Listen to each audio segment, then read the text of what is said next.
ഇപ്പോൾ ഞാൻ വന്നിരിക്കുന്നത് ആയക്കാട് ഹൈസ്കൂളിലാണ് ബ്ലഡ് ഡൊണേഷൻ ചെയ്യാൻ. പാലക്കാട് ജില്ലാ ഹോസ്പിറ്റലിൻ്റെ നേതൃത്വത്തിലാണ് ഡൊണേഷൻ ഇവിടെ നടന്നുകൊണ്ടിരിക്കുന്നത്. വന്ന ഉടനെ തന്നെ നമ്മളുടെ വിവര ശേഖരണങ്ങളൊക്കെ കഴിഞ്ഞതിന് ശേഷം നമ്മൾക്കൊരു ഫോം തന്നു. അത് പൂരിപ്പിച്ച് നമ്മൾ അവരുടെ കയ്യിൽ കൊടുത്തു കഴിഞ്ഞാൽ പിന്നെ ഒരു 10 മിനിറ്റ് അവിടെ വെയിറ്റ് ചെയ്യാൻ പറഞ്ഞു. കുറച്ച് വെള്ളമൊക്കെ കുടിച്ച് ഞാൻ അവിടെ വെയിറ്റ് ചെയ്യുമ്പോഴേക്കും എൻ്റെ ഏകദേശം സമയമായിട്ടുണ്ട്. ഒരുപാട് ആളുകളാണ് ഇവിടെ ബ്ലഡ് ഡൊണേറ്റ് ചെയ്യാൻ വേണ്ടിയിട്ട് ഡൊണേഷന് വന്നിരിക്കുന്നത്.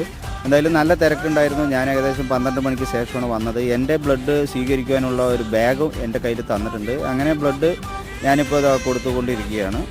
ഇത് ആർക്ക് വേണമെങ്കിലും ചെയ്യാം. അതിൻ്റെ ഒരുപാട് ഗുണങ്ങൾ നമ്മൾക്ക് കൊടുക്കുന്നവർക്ക് ഉള്ളതാണ്. അപ്പോൾ രക്തദാനം മഹാദാനം. ശേഷം ഞാൻ ഇവിടെ വടക്കഞ്ചേരിയിൽ വന്ന് കുറച്ച് ഫ്രൂട്ട്സൊക്കെ വാങ്ങി. അവിടെ നിന്ന് കുറച്ച് മാംഗോവും ബിസ്ക്കറ്റൊക്കെ കഴിക്കാൻ തന്നിട്ടുണ്ടായിരുന്നു. അതുമാത്രം പോരാലോ. അങ്ങനെ ഫ്രൂട്ട്സൊക്കെ കഴിച്ചപ്പോൾ അടിപൊളി ഉഷാറായി. ഇപ്പോൾ സൂപ്പർ.